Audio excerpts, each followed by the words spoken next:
Obrigado, Luciana. Beth, você tem uma apresentação também ou você vai só falar? Você tem uma apresentação? Eu vou sugerir que o Vinícius e a Luciana também sentemos ali do outro lado, porque assim a gente vê e você fica aqui. O primeiro Guilherme? Ah, então tá bom, desculpa. Então, Guilherme, você tem a apresentação, Guilherme, também? Então tá bom. Então eu vou sugerir que vocês passem para o outro que a gente vê e assim também não atrapalha aqui a projeção, acho melhor.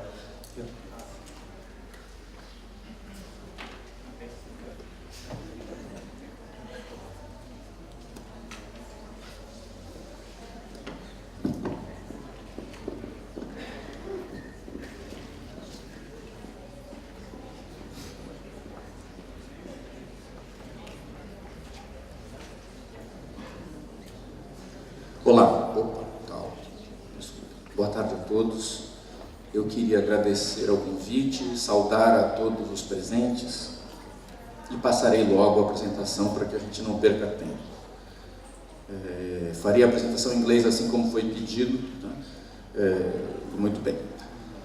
So, I have, I think, two challenges for me in this presentation. The first one is to analyze the concept of landscape urbanism in Lúcio Costa's master plan for Brasilia. And the second one is to think about the legacy of Brasilia to Brazil today. So these are two big challenges, and I have only 10 minutes. I'll try to do the best. Here we have the famous photo by Mario Fontenelle in the very beginning of Brasilia. This photo is now restored by Michel Vesely and Lina Kim for the Brasilia Archive book, fantastic work. Here you have the same sketches, famous sketches by Lúcio Costa, the triangle, the beginning of the conception of the city, two axes. As you probably know, very different from the urbanism of the Chartres d'Athènes, the Le Corbusier and the Siam. Lúcio Costa organized the city along two different axes, and each axis represents a scale of life. So we have one is the everyday life scale, and the other one is the monumental axis, so it's the public life.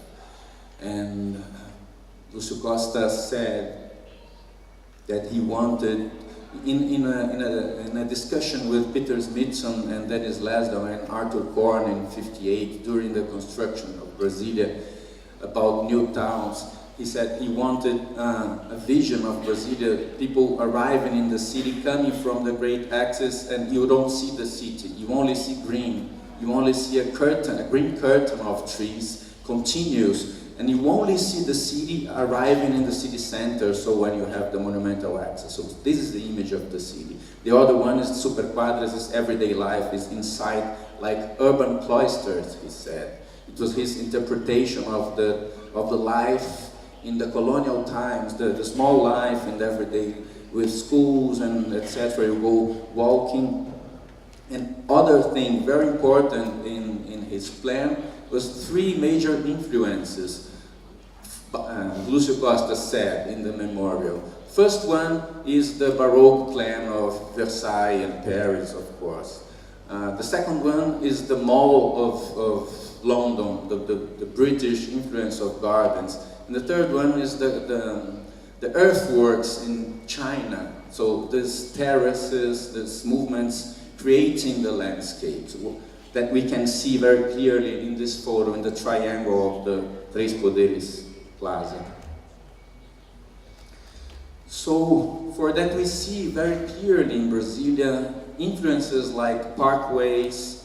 So this is for me more important than Niemeyer's building. So the construction of the landscape, you hiding many things in the territory. So parkways, sophisticated conception of creating these paths.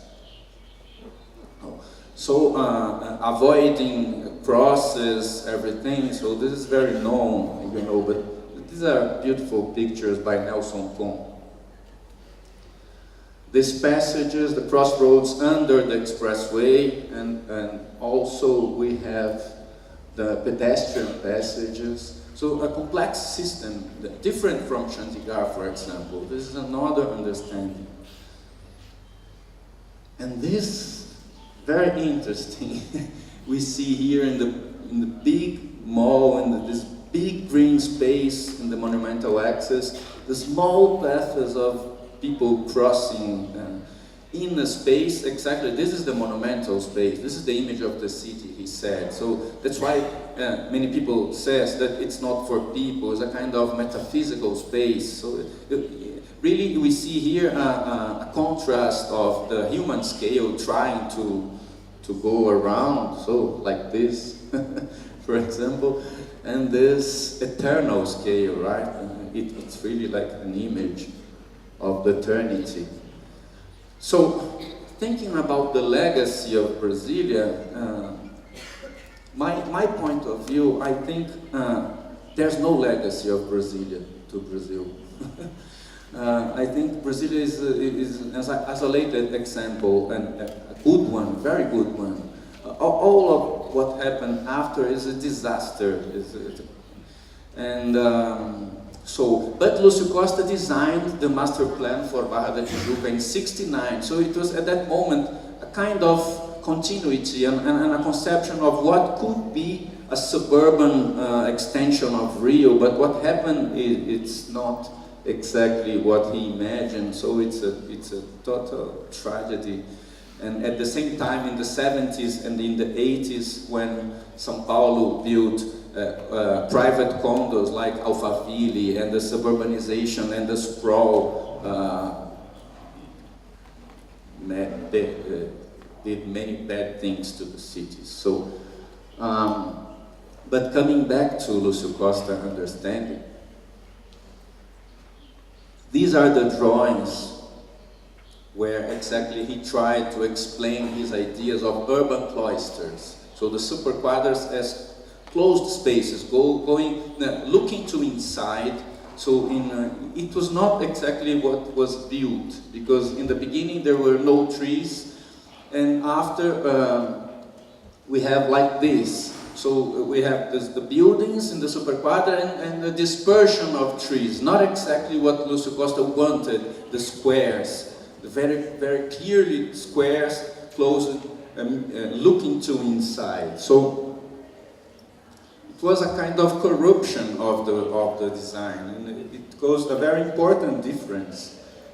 And here is the place where the image, he said, discussing with Peter Smithson, I don't want to see the people coming to the city, they don't have to see anything, just the monumental axis. So coming and arriving, it's like a surprise in the monumental axis.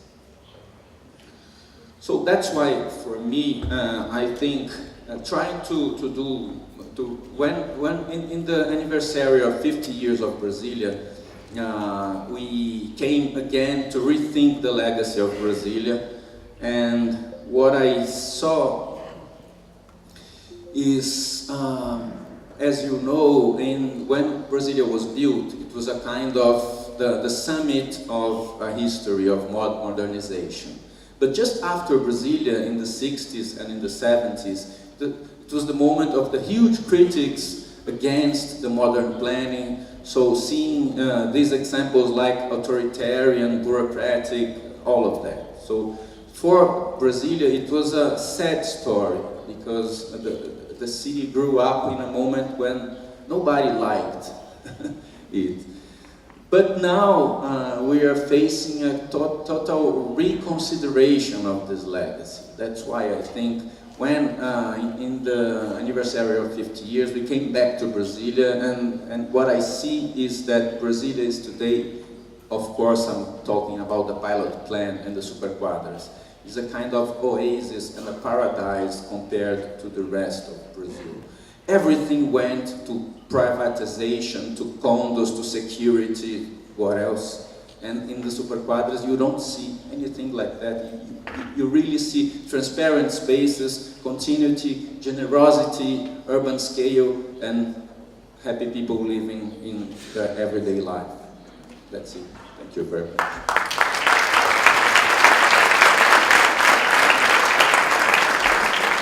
Obrigado, Guilherme.